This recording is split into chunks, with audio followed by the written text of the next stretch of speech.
Hello, I'm Debbie DeLue, one of the co-founders of Applied Visual Thinking, and we create tools to close gaps, avoid obstacles, build bridges, and create change. Today we're going to show you how you can apply visual thinking to a few simple tools for innovation.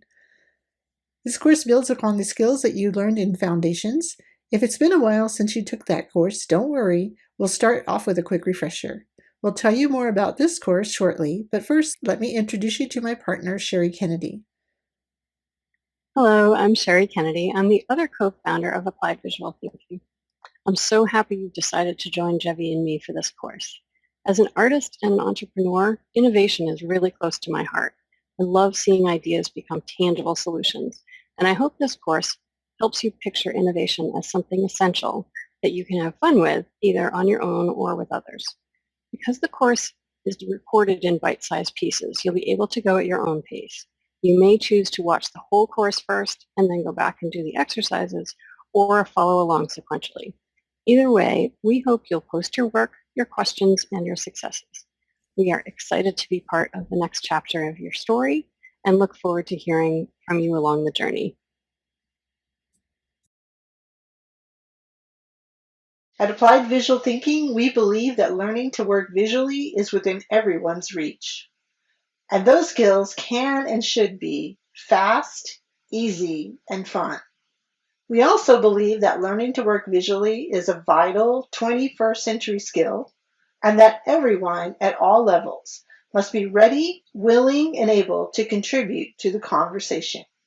We envision a world where visual thinking becomes first nature to everyone. For this course, our promise to you is that you will be adding to your visual vocabulary and learning to draw even more stuff. You'll also learn to apply your visual thinking superpowers to innovation.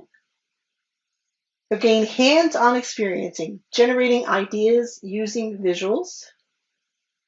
And you'll learn to communicate your innovation ideas quickly, clearly, and with impact by using visual stories.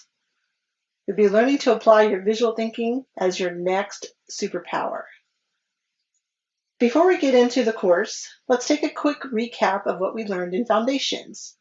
In Foundations, we introduced you to the visual thinking landscape.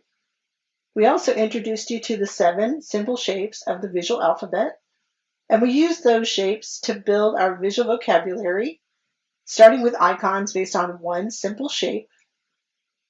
Then we turn those into icon mashups to build your visual vocabulary even farther. And we introduced you to hierarchy in color, including lettering with the glance, scan, read, study model, and how to use color effectively. And we also introduced you to several simple diagrams that would be used no matter what kind of visual thinking you're doing. During the course, we'll be using this learning model. We'll start by introducing you to a skill or a concept. We'll show you an example and walk you through how we did it. Then we'll give you some time to apply those skills with a fast, fun, easy exercise. Then we'll ask you to submit some homework, including what you learned, what you appreciated, what you might change next time, and what questions you might have. So as you move along, you might want to look for these icons in the upper right-hand corner. If you see just a pen, grab a pen and some paper because we'll be drawing together. If you see just the paper, we're going to ask you to take photographs of your work and submit them. And if you see the pen and the paper together, then we're going to ask you to draw offline, photograph your work, and then upload them into the homework assignment. So let's talk for a minute about how material influences application. No matter what kind of visual thinking you're doing, you're always going to want something to draw on and something to draw with. Depending on the size of the group, you might want to use different tools. If you're working by yourself or just with 1 or 2 other people, some plain copy paper or a sketchbook, some pens, and a few highlighters are all you need. If you're working with a larger group, you might want to move up to flip chart paper or a roll of paper and add in some chisel tip markers or brush tip markers. If you're working digitally, you might want to use a tablet and a stylus or your finger, or you might be working on a whiteboard with whiteboard markers. And no matter what material you're using, when you add in time, that also influences design. But don't let simple tools hamper your visual thinking. If you just have one pen and a very little time, and you need to draw a person, a smiley face will do. If you have a few more tools, if a little bit more time, you might add a few more details and a little bit of color. And if you have a lot of time and some digital tools, you can really go all out and add lots of details and lots of color. Now, Sherry's going to introduce you to where ideas come from. Where do good ideas come from? If you look at the greatest ideas that have altered life as we know it, for example, the inventions of the light bulb, flight, penicillin, and the internet, and great leaps in understanding like the structure of DNA and how neural networks work in the brain, breakthrough ideas many times did not come about as a neat result of an orderly process. In addition to research, experimentation, and lots of hard work, the world's greatest minds have also credited things like urgency, conversations, dreams, and scarcity as contributing factors. Breakthrough ideas can influence innovation and discovery at any point along the process. A new material, for example, might provide a change to an existing product so it can be used in a new way. Or an observation from nature could suggest a new structural idea. Or a mix-up in the lab or a happy accident might create a new substance that turns out to actually be really useful. So how can we drive innovation? Well, one way is to keep asking what else at and between each step in the process. So next, we're going to take a closer look at the steps in the applied visual thinking innovation process. In this course, we'll cover a basic process for innovation and the visual tools you'll need for each step. Step one is to define the problem. In other words, what is in and out of scope. Step two is to capture a lot of information in order to spark the connections that can ignite good ideas.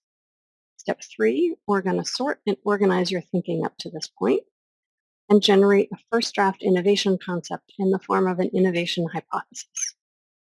In step four, we'll design your innovation using the power of visuals.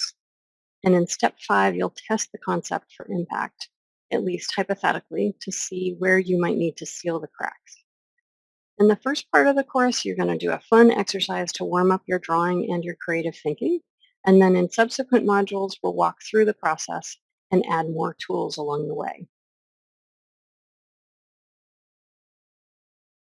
So innovation and creativity are terms that are thrown around a lot. In this course, what we mean by innovation is bringing about a new product, service, or system, or implementing a change to an existing product, service, or system.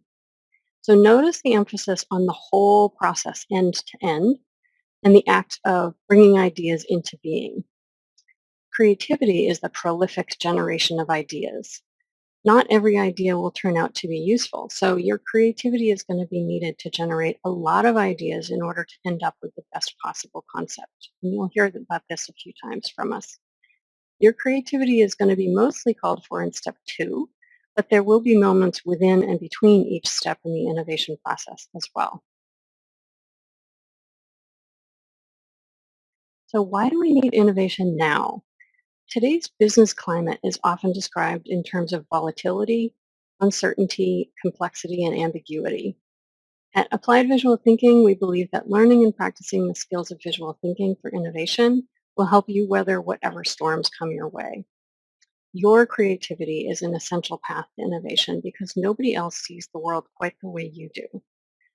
And this course is not the only way to innovate, but at Applied Visual Thinking, we hope this course will help you see how fun and easy it can be to dream up good ideas, both on your own and with a team, and how to communicate your innovations rapidly and effectively.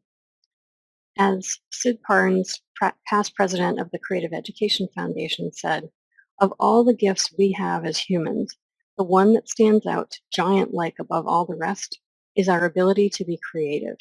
It is responsible for all the progress we enjoy today. Let's talk for a moment about the innovation and creative thinking landscape. There are tons of tools for innovation, many of which have visual components. Some are very simple, some much more complex. Here are a few examples. The creative problem-solving process, Agile, design thinking, Lean, and Synectics are just a few. In the future, after you've completed this introduction to innovation, if you'd like a more in-depth knowledge of the field, we encourage you to look into some of the other methods that have been developed. For now, though, we'll keep it simple. The 5 elements we discovered as common ground across most innovation processes are shown here. One is mindset. Participants need to be open to possibility, able to embrace ambiguity, and to toggle between idea generation and editing.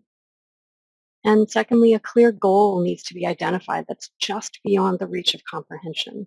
Something like, we know what problem we want to solve and for whom, but we don't quite know how yet. There needs to be a starting point from the concrete.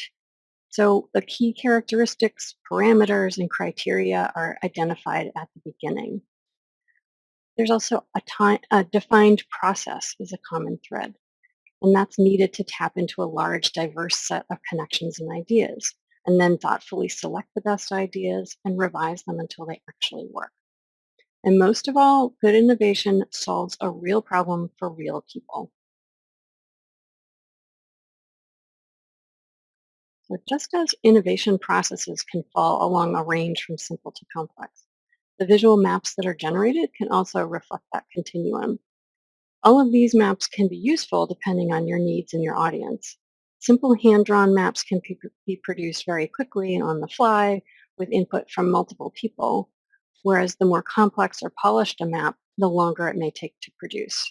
And you may even need to bring outside resources in to help you format a slicker version like the third example shown here.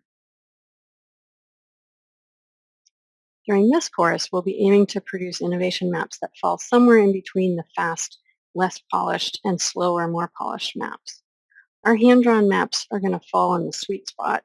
They can be produced very quickly, they're fairly easy to change, and they show a wide variety of meta information by the use of icons, hierarchy, and color.